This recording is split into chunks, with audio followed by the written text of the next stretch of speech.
Bonjour à tous, nous allons voir ici une rapide petite histoire du web. Le web, en fait, est apparu au début des années 90 avec l'invention du HTML par Tim Berners-Lee qui travaillait à l'époque au CERN. Le CERN, c'est le Conseil européen pour la recherche nucléaire. L'objectif était de permettre la diffusion de documents sur le réseau mondial, l'Internet. Le format HTML a évolué au cours des années. Dans les années 90, on pouvait seulement formater des documents avec des titres, des tableaux et créer quelques liens hypertextes entre les documents grâce aux liens hypertextes. Depuis 2014, nous sommes passés à une version 5 du HTML, un format qui est beaucoup plus riche et qui permet de faire beaucoup plus de choses. Entre les premières versions et le HTML5, nous avons eu des versions majeures successives, donc le HTML1, le HTML2, 3, 4 et 5.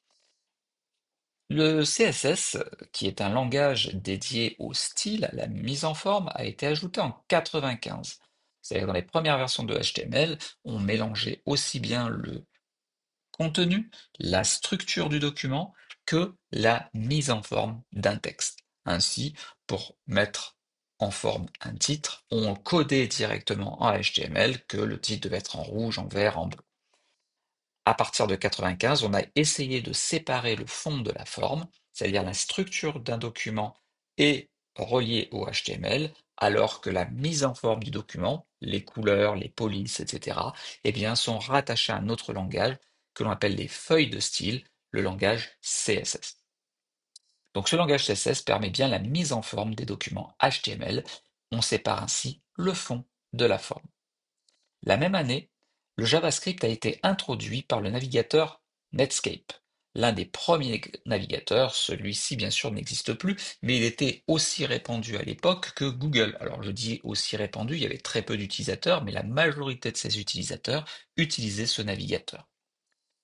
Côté serveur, c'est en 1994 qu'est apparu le langage PHP. Ce langage PHP, c'est un langage de programmation qui va générer à la volée les pages web sans avoir à les écrire les unes après les autres.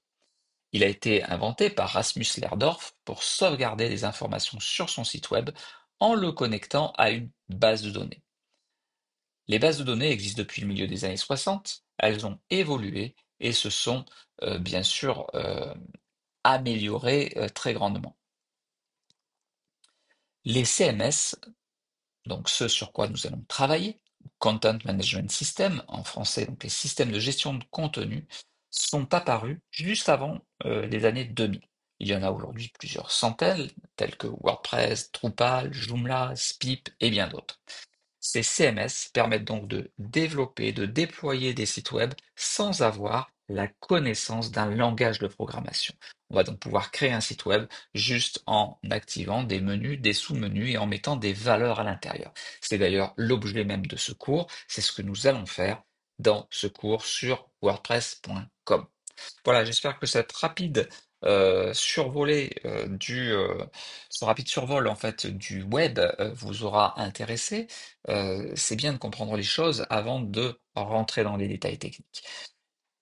Je vous propose donc de liker la vidéo si vous l'avez aimée. N'hésitez pas non plus de vous abonner à la chaîne, de la commenter s'il vous semble que j'ai oublié des choses extrêmement importantes sur cette histoire du web.